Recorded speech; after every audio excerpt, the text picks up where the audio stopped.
You're probably wondering what this is. After an incredible start to the 2026 season, the FIA have found parts on the Caterham car that exploit a loophole in the aerodynamic regulations, and we've been ordered to take the parts off ahead of this Japanese Grand Prix. Luckily though, we get to keep the points we scored in the first two rounds, but we have faced a lot of backlash from other teams in the paddock and the press. In slightly less dramatic fashion though, and to explain why Caterham have been so good in the first two rounds, the AI is now up at 110, the maximum it can go, instead of the 105 it was set at for the first two rounds of the season. I thought I'd have a little fun and make a scenario to explain, but I hope you enjoy the video. Hey guys, it is Damak here and welcome back to episode 3 of my Caterham My Team career mode here on F1 26. If you've missed the first two episodes, I would highly recommend you go back and watch them. Both absolutely full of carnage and so entertaining, really fun races as well. I would highly recommend you go back and see them. The FIA have penalised us last race for an illegal car. Penalised being I was running the AI too low, so we need an explanation as to why. Caterham have 8 points on the board. Roman Stanek getting a 7th place finish in the Chinese Grand Prix, and Cian Shields obviously got lucky with the weather in Melbourne at the start of the season. But I was running the AI too low. Apparently the AI was meant to be really difficult this year. I put it up before the race in Australia, got points, and then in China I put it up again and we got more points. So either I was really lucky in both races. I mean, Williams did mess up Alex Albon's strategy in the last race, so we did gain 2 points from that. We are getting upgrades for this weekend though. We've got front wing turning vanes and Cian Shields will have them on his car. The reason I've gone for Cian Shields, I just thought maybe it might help him. He was miles behind in China when we were driving as Roman Stanek, so he needs all the help he can get. He's very low rated.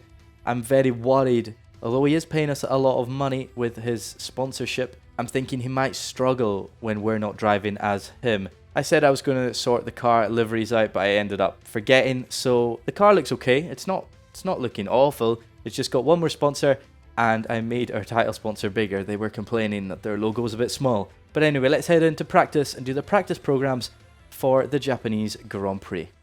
So we purpled every single practice program. I mean, the worst part of that practice session was me getting scared.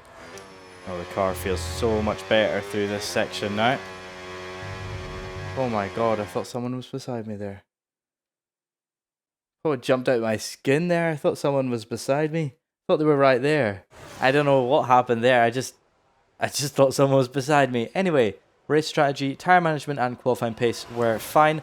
Qualifying pace though, with the 110 AI, we might be on the fringes of Q2. Maybe we should have been on 110 from the get-go, but we're 8 points in and Caterham have momentum. Lando Norris also has momentum. He's won every single race so far this season, including the sprint. Let's head in to Q1 where it's 23% chance of rain. This might be a fun one.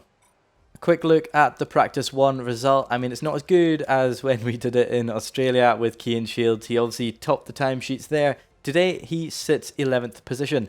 Roman Stanek down in 24th, but his lap was on the mediums. Cian Shields 2 seconds quicker on the softs. Maybe he will beat his teammate once again. Maybe we'll just yo-yo between which teammate beats the other, and it'll be because I'm driving. But hopefully, I really hope the teammates can be competitive, but maybe because they're low rated doesn't really work. We'll have to find out. We will have to find out. But let's head in to qualifying for the Japanese Grand Prix. A warm welcome, everybody, from a venue that has seen plenty of sensational laps over the years. Remember, Verstappen in 23, Vettel in 2019, some phenomenal pole laps. But whose will it be today? So we come through the Casio Triangle to set Cian Shields' first lap here in Q1. Where does it put us? Well, we're last. Compared to everyone else that's done a lap, we're last position. We're going to have to go back to the drawing board there. I mean, Antonelli is 2.9 seconds quicker than us. So we might be cooked here. We might be cooked. I don't even want to look. Wow. Roman Stanek and Cian Shields at the back by quite a distance after everyone has done their first runs in Q1. They're 6/10 to the next best car, and that is Valtteri Bottas. I don't think will be anywhere near beating a works Audi today. as we have been challenging them in the last few races. We've not got any battery though. This is not good. How are we gaining so much time? What happened on our last lap? Look at the delta go. What happened? Whoa, losing it into Casio Triangle. And round the final corner now. We're about a second up. What happened on our last lap? I don't remember anything bad happening. We cross the line. We go P20. Stanek out-qualifies us though. And we've been out-qualified by our teammate Roman Stanek. Maybe the AI do challenge us when they're your teammates. I'm not quite sure what I did on that first lap, but we gained a second in the final sector. Obviously, the run from Spoon Curve was that bad on the first lap. It just cost us all the way to the chicane. But Cian Shields qualifies P24 for the second race in a row. Roman Stanek, he qualified 15th last time out in China. He's 23rd today. Nico Hulkenberg has qualified 23rd in the 3 previous qualifying sessions. He's going to place forward today. He'll be delighted with that. Arvid Lindblad has a 5-place grid penalty for tomorrow for illegal blocking. I'm not sure who he blocked, but it's unfortunate for the rookie. But let's head in to the Japanese Grand Prix where Caterham lock out the back row. No fewer than 12 world champions have been crowned at Suzuka, but who will be tasting glory today at the checkered flag? We're approaching lights out, and we can't wait for the Japanese Grand Prix. A lap of this historic racetrack covers 3.6 miles. It's the only time during the season that we race on a figure-of-8 circuit. And the drivers can expect some intense G-forces through the 18 corners on offer here as they experience some of the highest average apex speeds on the Formula One calendar. Keep an eye out for overtakes into the final chicane. It's time to see how our drivers are stacking up after yesterday's exciting qualifying session. George Russell will begin today's event in pole position, and Lewis Hamilton completes the front row. Looking down the rest of the grid, we have Antonelli, Leclerc, Lando Norris, and Piastri, Verstappen, Sainz, Lawson, and Isaac Hadjar, Albon, Gasly, Franco Colapinto, and Ocon, Bortoletto, Perez, Lance Stroll, and Arvid Lindblad, Alonso, Behrman, Bottas, Hulkenberg, Stanek, and Cian Shields rounds off the grid. Which of these talented drivers will come out on top today? Back of the grid is not what we're aiming for. See if you can make up a few places at the start. I definitely know we're not aiming for the back of the grid, but it looks like the FIA were onto something with that investigation into our loophole of parts. So the team would like me to do a 2-stop. I think we can get there on a medium to hard. It actually says it's going to be quicker, so I don't know what the strategy team are thinking about here when they're coming up with these. We're going to go with this. We're going to start on the medium tyre and go to the hards, or do we start on the hards and go to the mediums at the end? Maybe we'll be a bit quicker. Yeah, we'll do that. We'll do that. So we're going to start on the hard tyre. We're at the back anyway. Cian Shields can't really lose out on much. And then we're going to go to the medium with about 12 laps left and give it our all because we'll have lower fuel, a quicker car. Let's go in to the Japanese Grand Prix. As we start the formation lap here in Suzuka, we've had a lot of scrutiny this week from the press and from the fans regarding this loophole that we found. Some saying it's engineering excellence and we should have been allowed to keep it because it was a little mess in the regulations, and some people saying that we were cheeky to come back to Formula One with the Caterham name and have that on our car. Unfortunately, it's not worked out for us here at Caterham as we lock out the back row. Roman Stanek ahead of Cian Shields. Obviously, because we didn't technically break any rules, the FIA have let us keep the points that we scored, so 6 for Stanek and 2 for Shields. So Caterham still have 8 points, albeit down an upgrade. Cian has an upgrade to his front wing, but this one is technically legal. In front of us though, we've got Behrman on the hards, so is Bottas in 21st. Hulkenberg and Stanek directly in front of us are on the softs, and we're on the hards, so we're not going to get anywhere at the very start of this race. We've come a little too far back on our grid box, but the lights are on. We didn't have to wait any longer as the 5 lights are out here in Suzuka. Not a good start as expected for Cian Shields, but on the boost now we might be able to get a good one. It's 5 wide up ahead as Hulkenberg and Behrman are going very slow. But in towards turn 1, we're just going to take it a bit easy. There's a few cars wide, including Cian Shields. Stanek went wide as well. But up in front, I don't know what's going on. They're 3 wide, Stanek, Bottas and Alonso. We're just going to hang back because we don't want any damage here. We just want to play the long game here on the hard tyres. I think Behrman's playing the same game alongside Hulkenberg there. But Alonso's battling with Stanek. Go on, Roman. He's made a few places up, and he's up to 19th position. Great start there for Roman Stanek. Cian Shields still in 24th, but it's a long race. There's 27 laps in this one. So as we go a bit wide, we don't want a track limit warning already. That would not be good, as Behrman obviously doesn't have his tyres up to temperature. He's loose out of Degner 2. Through the hairpin. I did not expect Behrman to go so slow as we tapped the back of Hulkenberg there. Didn't expect any lift and coast from the Haas just there, but it's worked out for us. Both of us on the hard tyre, and we have kept 23rd position. 1 position up for Cian Shields. I'll take that happily. I did not expect them to go so slow through the hairpin on lap 1. But I'm not complaining. Cian Shields up to 23rd.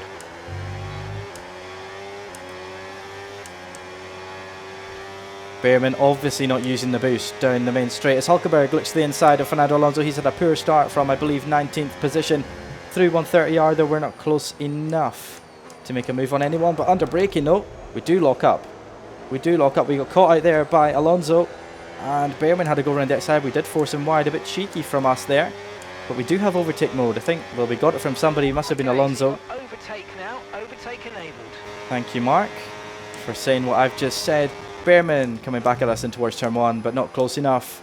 Cian Shields up a position at the end of lap 1. Roman Stanek has done a good job up in front on them soft tyres. Maybe that would have been the strat for today.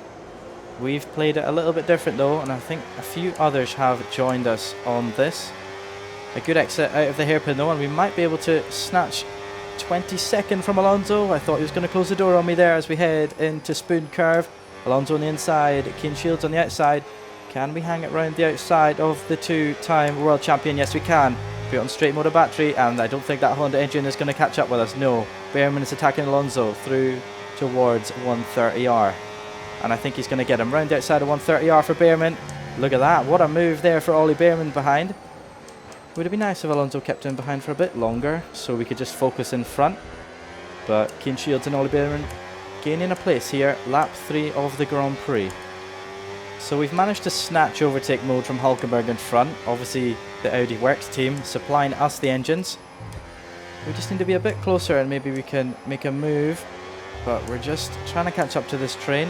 It's a lot harder than it has been before. This AI difficulty increase is much better. I didn't think I'd be suited to the 110, but here we are. I'm as quick as I think I am. There's a good exit of the hairpin actually. Hulkenberg might be vulnerable here through Spoon Curve, and he is. He just moves over to the right hand side. He basically lets us through. Thank you very much, Hulkenberg. Into Spoon Curve now. Bottas and Stroll up in front. Stanek up to P18. Stroll very squarely through this corner. Down the main straight, the back straight here. Bottas is going to attack Stroll, I think. The Honda engine not really working out that well today. Or maybe Stroll's actually attacking Stanek. Stanek must be out of battery. He really must be out of battery as through 130R. Stanek loses out to Bottas as well. But he's fighting back through the chicane. He does lose out to the fin. He's going awfully slow, Roman Stanek. Does he have any problem at all? I'm not quite sure. We've got overtake mode though, and down the main straight. I think it's going to be a breeze against our teammate. He's got overtake mode 2 as Bottas goes to the inside of Stroll. We go to the inside of Roman Stanek. He takes it around the outside. Bottas hits the curb and loses it. We touch our teammate. We've hit the rear right of Roman Stanek. Luckily no damage for either of the Caterham cars. I don't think the boss will be very happy with that. Cian Shields very optimistic, but so was Valtteri Bottas in front trying to move on Lance Stroll. I don't think either of them were going to work up the inside of the first corner. But it's starting to get spicy here in Japan.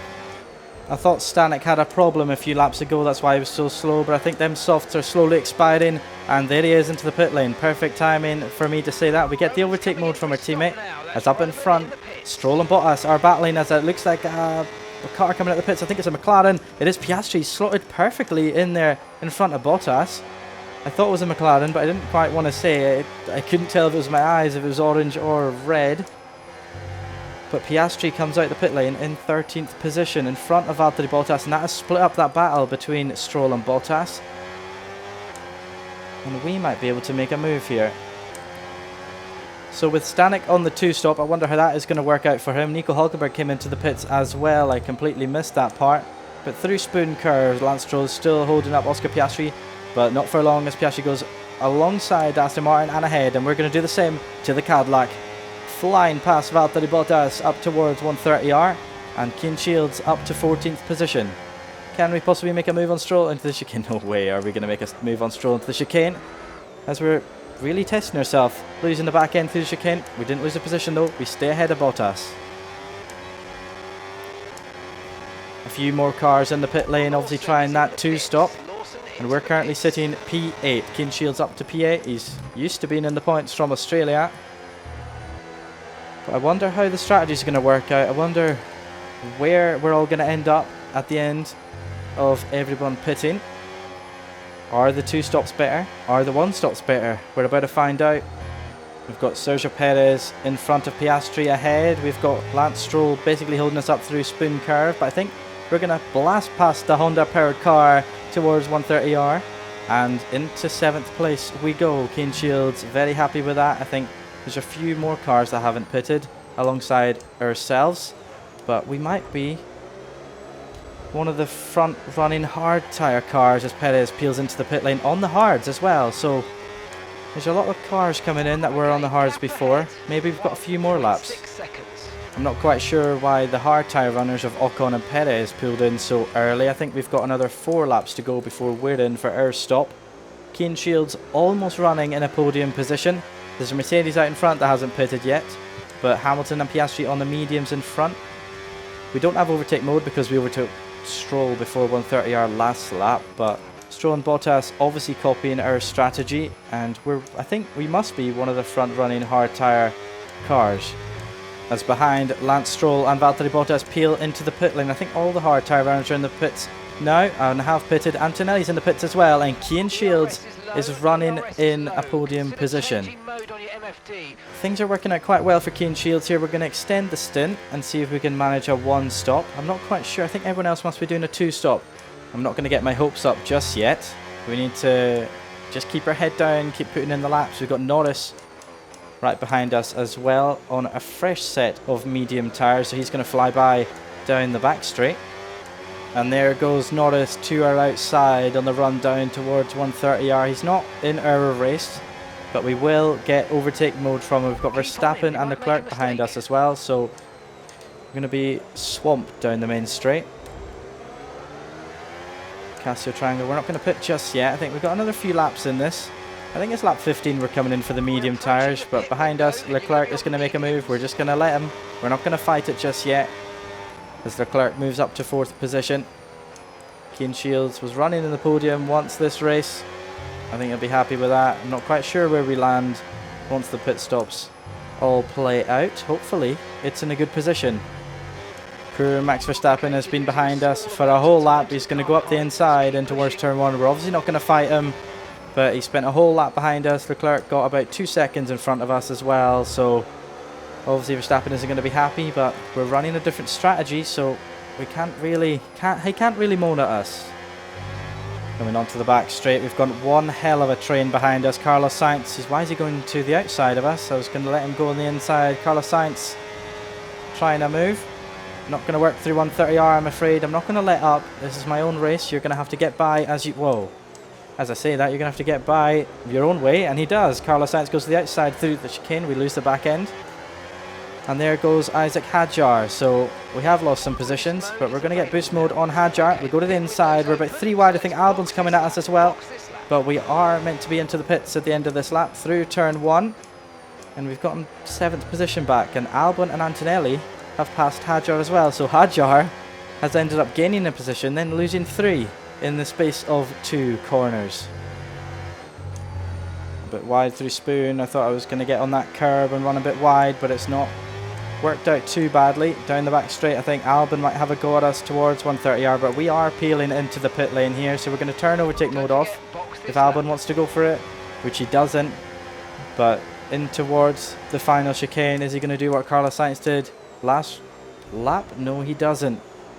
As we're going to peel into the pits this lap for some medium tyres. It's going to feel so good being on a fresh set of tyres under braking. Are we in? I think we're in. Oh, we're late again to turn in. But we did get into the pit lane without speeding. The team are putting on the mediums. They're strapped on and away we go. That was not... Thanks, Mark. Where are we going to come out then? I think we're going to come out in plumb last, or maybe alongside the Aston Martins there at the back you can see on the minimap. I think we're going to be last, but are we the only car on the one stop? We might be. As out the pit lane we go. We see Stanek going up the inside of a Cadillac. I think that was.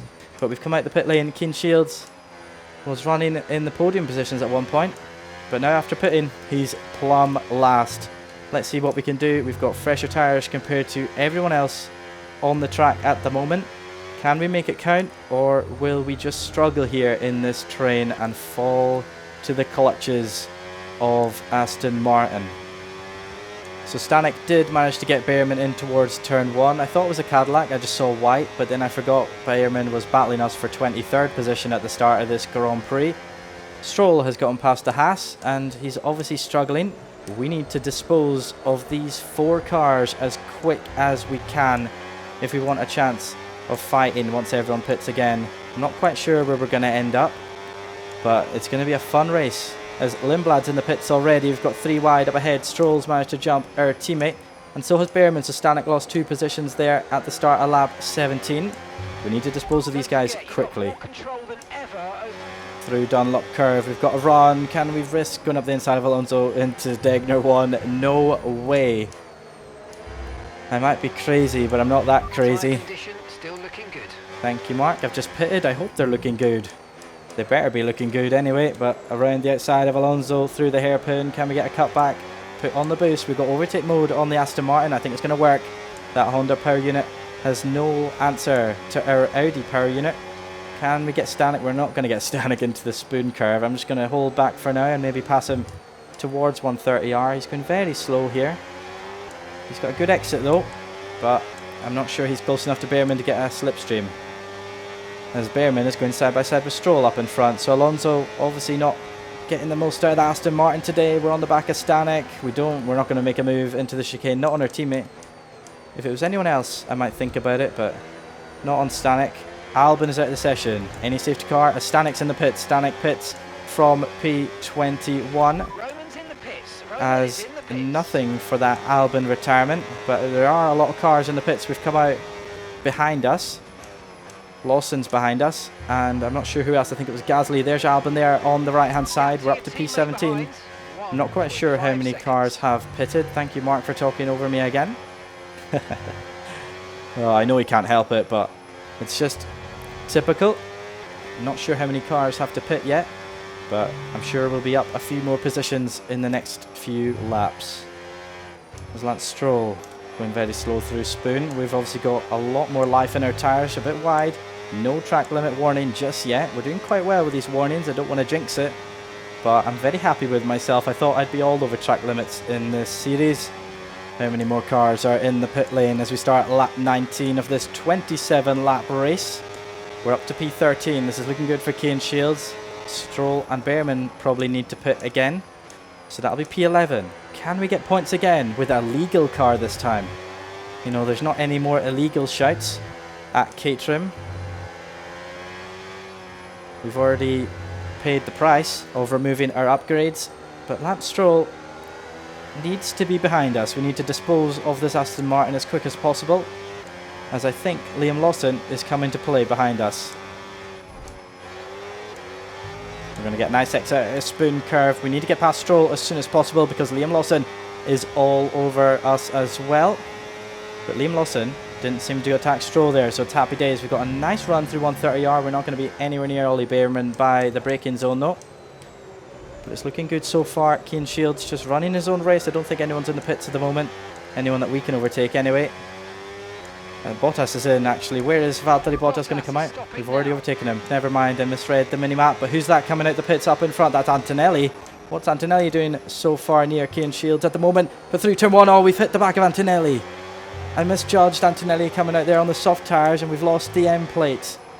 Oh no, it was looking like a dream for Cian Shields, but I can already feel the difference in downforce through these corners. The understeer is real, and this is going to be a problem We've got 7 laps remaining. We've hit the back of Antonelli and we've lost the front wing end plate, and I think track limits might be a problem now. Can't believe I did that. Just misjudged the Mercedes coming out. I tried to sneak around the outside, misjudged it, and boom, we've paid the price. Cian Shields giving us a nice damage bill. Bearman into the pits. So temporarily, we are going to be in 10th position. You're in the top 10 now. Keep it up. I'll take that. Lawson got held up by Stroll behind, so he's 1.8 seconds back. Cian Shields in the points once again, but he's wounded. This Caterham has a problem, and that is missing the front wing right end plate. There we go, I said that correctly. We've got a challenge on our hands if we want to keep the 2 RBs behind. But we've got a bit of a gap, so we don't need to worry just yet. 11 laps to go. Lewis Hamilton is out. I've got some information on Hamilton for you. Okay, it looks like the problem's terminal. They're retiring the car. What? Wait, is that for Hamilton or for me? That must be for Hamilton. The problem's terminal and retiring the car. Hamilton's there on the left-hand side. Liam Lawson has caught up to us quite a lot there. I thought Mark was talking to me there, saying the problem's terminal. I was like, no way have we got a problem in the 3rd race of the season. It doesn't seem likely though. But thankfully we don't, and it was Lewis Hamilton. But at the end of lap 21, I think it's at the start of this lap, I said Lawson's still a second behind. He's now within a second. Antonelli in front on them soft tyres is absolutely flying. He sets the fastest lap of the Grand Prix. We've not got battery. We've not got battery. Liam Lawson is close. We're going to go a bit defensive into turn 1. That was 2 moves, I guess. Was it? Sort of. We came back onto the racing line, but Lawson wasn't close enough, so hopefully we wouldn't get a penalty for that. Yes, Mark, I'm very much struggling with this front wing damage. Believe it or not, it's not much of front wing damage, but maybe it's just all in my head, but I'm really feeling it through the corners, especially the first sector, S section. We've not got overtake mode anymore anyway, because Antonelli has flown himself up the road. So it's going to be a challenge to keep Liam Lawson behind, and because we're trying to keep Liam Lawson behind, Lindblad is going to be right on our clutches as well. Through Spoon, I thought we were going to catch the curb there and run wide. Thought we were going to bottom out on the curb, but it didn't seem to be. Liam Lawson's going to get a fantastic run on us here. We've not got the overtake mode battery. Liam Lawson, is he going to go around the outside 130R? Surely he's not that silly. He's not that silly, and he stays behind us for now. Is he going to have a go into the chicane though? Nope. Good stuff from Liam Lawson to stay behind us. Hopefully he does that for the next 5 laps as we come to start lap 23 of the Japanese Grand Prix. Liam Lawson's actually not hanging about towards turn 1. He's going again. He's got overtake mode anyway. He's going to try and go up the inside of turn 1. And Cian Shields holds it around the outside. I didn't actually expect Liam Lawson to have a go there. I completely forgot he'd have overtake mode and be raring to go. Okay, keep an eye on that gap ahead, please. 6.3 seconds. I don't need to keep an eye on the gap ahead, thank you very much, Mark. I need to focus on keeping Liam Lawson behind me. That is a fantastic run for Lawson out of Spoon curve. He's going towards the outside of us once again. Overtake mode isn't enough to get around the outside of 130R. Maybe into the chicane there. We're going to force him around the outside if he wants to. And then he's going to get slightly pushed out. Just a nice friendly shove. And he can't get past, so he's going to try down the main straight again. No need to worry about the tyre condition for now. Everything's looking good. He's not closing as quickly as I thought he would though, but in towards turn 1. We're going to keep 9th position for now. Now I can't remember what lap I said we need to be careful for Arvid Lindblad. Was it lap 22 or 23? But he's already on the back of us and Lawson. Double trouble with the RBs behind. This is going to be a problem on the back straight and the run down to 130R. Have to do a big lift here. We just can't take the speed that we were before, even with this minor damage. Probably broken the upgrade that we gave Cian Shields, but down towards 130R now. Lawson's going to pass us, I think. He's going to go towards the outside. We're going to show him some space, but we're not going to let him through. He's not getting it that easy. As in towards the chicane. He does actually try around the outside. I was going to say he won't try that again, but he does, and he gets the same treatment. Hung out to dry. Down the main straight though. Liam Lawson is a lot closer than last lap. And we're out of battery. I don't think he's close enough to have a go though. No, he's not. Lap 25, we're still in P9, but it's getting very tense here at Suzuka. As through the S sections, we're just so slow. It's like trying to get a boat through here. It's just understeer and more understeer and even more understeer. A big lift into Spoon, and just look at the understeer that we've got. We need to keep Liam Lawson and Arvid Lundblad behind. There's 3 laps remaining. There'll be 2 after this lap, but towards 130R, Lawson is as close as ever, but I don't think he's going to be able to sneak around the outside. No, he's not. Maybe into the chicane he'll try again as we nearly bottom out on the curb. We do bottom out on the exit curb there, and we lock up into the chicane. We're very wide. Lawson is going to have a very good run down the main straight. We're going to have to deploy all the boost we can to get away from the RB. And he might have a go. We've not got any battery at all. We're going to go defensive towards the inside. Lawson's going to go around the outside of turn 1. Can he make the move stick? Yes, he can. We've got no answer for the New Zealand driver. Okay, focus. We need to stay And on unfortunately, we're down to 10th. Lundblad, the rookie, though, wants his first points in Formula 1. I don't believe he's scored any points in this My Team series just yet, but he's going to be eager then. And I'm not quite sure we have an answer. Lawson's already 1.2 seconds up the road, and with 2 laps to go, we've got a lot on our hands here to keep this young British rookie behind. Gasly has joined the party as well, all looking for 1 World Championship point here in Suzuka. We start the final lap of the race. I think Lundblad's going to have a go into towards turn 1. We're out of battery. We're going to have to go defensive from the RB, the second RB, as Lawson is 2 seconds up the road now. We've kept Lundblad behind, but there's 2 more chances for him to get past, and we need to make sure we have battery. So this lap here, the S's, is going to be a lot of lifting and coasting. Look at that, we can just do that. They're not going to have a go around the outside. This is going to be interesting on the final lap of this Grand Prix. I'm not quite sure who's in the lead, if it's Lando Norris or Oscar Piastri, but if it's Norris, that means he's got 4 out of 4 so far in all race types.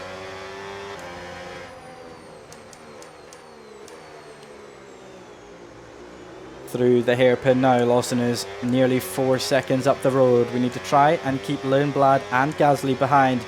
Cian Shields doing a wonderful job here. Oscar Piastri wins the race and he breaks his teammates' winning streak. Lawson.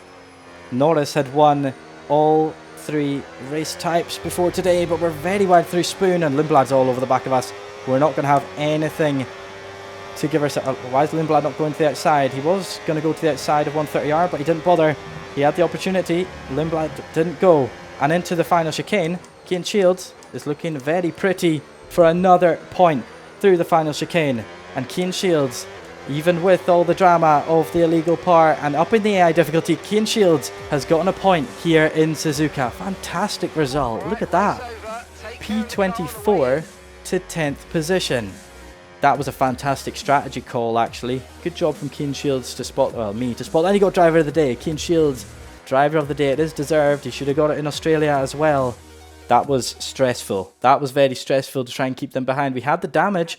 I'm really surprised Lundblad didn't go to the outside there. We did show him a nice route through the outside of 130R, but he just decided to stay behind us, which is very surprising. That probably cost him a point. But happy days. We've gotten a point after all the scrutiny. Caterham are back in the points. Oscar Piastri wins the Japanese Grand Prix by 11 seconds over Norris, Russell and Leclerc. They were very close there, them 3. Within 0.8 of a second over the line from 2nd to 4th position. Norris obviously losing his 100% win record. But I think Russell and Norris both have 100% podiums so far, even in this sprint race. Max Verstappen gets 5th position. Hadjar in 6th. Antonelli on fire on them soft tyres, but only managing 7th position. Carlos Sainz in 8th position. Liam Lawson in 9th after overtaking us with a handful of laps remaining. Cian Shields gets 1 more championship point and the only driver to 1 stop in this race. So it was obviously the better strategy. If we had 2 stopped, we would not have been anywhere near the points today. Lundblad had a go around the outside of 130R, but he didn't take the chance. And unfortunately for him, that means no points. Roman Stanek, unfortunately the last driver over the line, with Hamilton and Albon retiring from the race. Audi must be asking questions. Are Caterham cheating again? No, we're not. We're not. 110 AI. Look at that. Look at what I've done. I didn't actually think I had it in me. Didn't think I had the minerals to race that well with 110 AI, but here we are. You learn something new every single day. Reigning world champion Lando Norris leads the way on 76 points, 22 points ahead of Piastri and George Russell. Leclerc in 4th position. Verstappen's by himself a little bit in 5th. Antonelli and Hamilton, a very, very awful start to the year. And Hadjar, actually. Roman Stanek with that amazing 7th position in China, still keeping him in 9th in the standings. 2 Williams follow, and then it's Cian Shields with that 1 point today, puts him up to 12th. Lawson grabs his first points of the season, and so did Carlos Sainz actually with that 8th place finish. McLaren lead the way in the constructor standings ahead of Mercedes and Ferrari. Red Bull are a little bit behind. They'll be needing Hadjar to step up the game. Caterham stay in 5th position with 9 points. Williams are closing up though with that good finish from Carlos Sainz. Caterham 121 points behind McLaren. We're obviously not going to be challenging for the constructors, but there's already a big gap between Red Bull and Caterham. So far, we're battling Williams in the constructors, but Liam Lawson got Racing Bull's first points today. They might be a threat later on in the season. So might Alpine and Audi, but Cadillac, Haas and Aston Martin struggling at the start of this season. They haven't scored yet. I'm not quite sure what costs 10k, but 20k is definitely the price for a front wing end plate. But we have saved 70k of what we expected the damage to be over the weekend. We are going to develop a new gearbox part, improve materials. It should come after the Saudi Arabian Grand Prix, which might be needed by then, by the time we wear out the gearbox and air filter as well for the powertrain. We're going to develop that. That's coming after Saudi as well. We're going to research the MG UK bearings. 14 days that'll take. Roman Stanek is again going through his ICE like there's no tomorrow. 51% already on the ICE for Roman Stanek. We're heading into Bahrain, so I guess it's okay on the usage, but if it was Saudi next, we'd definitely be changing that. 40% on the turbo, 46% on the gearbox. Shields only has 34 on the ICE, 26 on the turbocharger, and 28 on the gearbox. I'm not quite sure what Roman Stanek is doing here, but Cian Shields is definitely being a lot more careful than the Czech driver. In terms of performance, we're just sitting above Cadillac. Shields obviously has that upgrade, whereas Stanek doesn't. Really pleased to say that early talks have progressed well, and we're now in a position to have a first meeting with them to learn more about what we're each after. It's a bit of a dance, but it'll be worth it, I think. And remember, it doesn't bind us to them. We can always go elsewhere. He wants an annual salary of 1.37 million, a signing bonus of 140k, and the performance clause is we need to finish 8th in the constructor standings or we must pay him 1.23 million. I'm not quite sure how I feel about that. We're 3 races into a brand new team, obviously coming in with no expectations at all. We're looking good so far, and he wants us to finish 8th in the constructor standings. So over time, we just need to hope that his expectations kind of dim down a bit, because finishing 8th in the constructor standings is looking okay right now, but we don't know that these performances are going to carry on, and he's wanting 1.23 million. I don't know if that's Roman Stanek talking. I don't know if that's his agent, but it looks quite cheeky to me 3 races in to a brand new season. We have researched the gurney flap now. We're going to research the brake ducts and get them ready. They'll be after Saudi Arabia as well, so I think all of them will come at around the same time. Yes, they will. 3 of them on Monday the 20th of April and 1 of them on Tuesday the 14th, hoping that none of them get delayed. We've also got to wait to develop, because 14 days on all of the development parts here. We should be looking good in 14 days time, but we do have the Bahrain Grand Prix coming up, so no new upgrades for Bahrain, unfortunately. I need to start improving the facility if I want any more spaces to upgrade. For personnel, we're going to get pit crew training because they've been awfully slow for F1 standards. I know we're a new team, okay? 3.3 seconds on the dot every single time has been a bit worrying. What if we are actually battling Williams later on in the year for that elusive 8th place that Roman Stanek wants? Then we'll be struggling. starting from the very bottom has hurt us here at Caterham. It's just realistic, I guess. You're not going to have everything you want straight away. We've got to build from the ground up. It's going to be a slow process, although it's not been slow getting points. Apart from that, I think it's going to take a while for upgrades to roll in. Okay, so our meeting with Cian Shields has gone a lot better. Annual salary of 500k, signing bonus of 50k, and score 5 constructors points. Well, we've already done that, unless he means 5 more. He wants 160 in the engineering workforce, a 6th fan rating, and 11th in the vehicle performance ranking. He's not really expecting much, but he's obviously paying us, so he won't really be expecting much. He'll just want to keep his drive for next year. I'm not going to establish talks with anyone just yet, but I'm just having a look around. I'm very happy with the 2 drivers we've got at the moment. Unfortunately, their rating means whenever we're not driving as them, they do struggle in the races, but hopefully with some more upgrades to the car, that'll change. For now, we've got Montoya and Goethe on our list. Dirksen is a Mercedes Junior, I believe. I think Montoya isn't part of the Red Bull Junior program now, so Montoya for the name, Goethe for the nationality, I guess. Could be realistic, I'm not sure. Let me know down in the comments who you'd want me to sign. I guess we could go for any driver. We're not really limited here, but they've got a lot of expectations for their salary, which is going to be an issue for me. Yeah, let's go for Max Verstappen, 50 million a year.